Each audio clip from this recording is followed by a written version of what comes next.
Hey Cameron, this is Matthew Hart, and this is for Project 4, Phase 2, or Part 2, and thank you for the advice on how I can make my presentations better. So I've tried to add each step you've suggested, and so I'm doing audio now, so you have to let me know how I do here.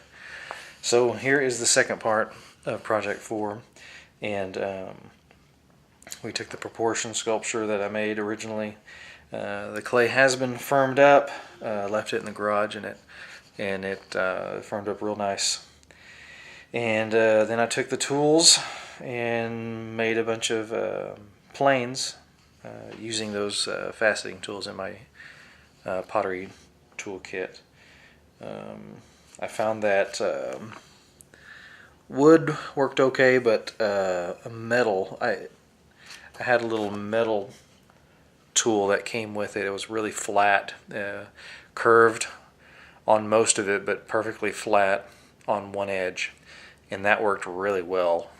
Lots and lots of dust got everywhere, so I made sure and cleaned up properly, because I've got kids around. I don't want any of us breathing that stuff in, so I did that all in the garage, cleaned it all up. We should be okay. From the very beginning, I already hollowed it out in the middle. I think I may have shown you.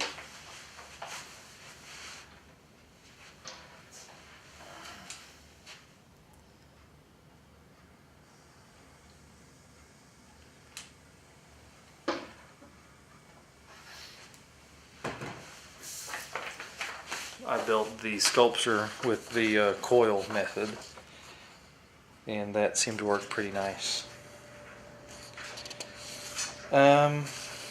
And so yes, I really like how it is starting to really come to life. The first iteration, part 1, it looked pretty rough compared to the picture, but I was able to bring out some more neck definition by reducing some of the mass there in the lower parts of the sculpture, and then also putting some character into his forehead and making his eyes look less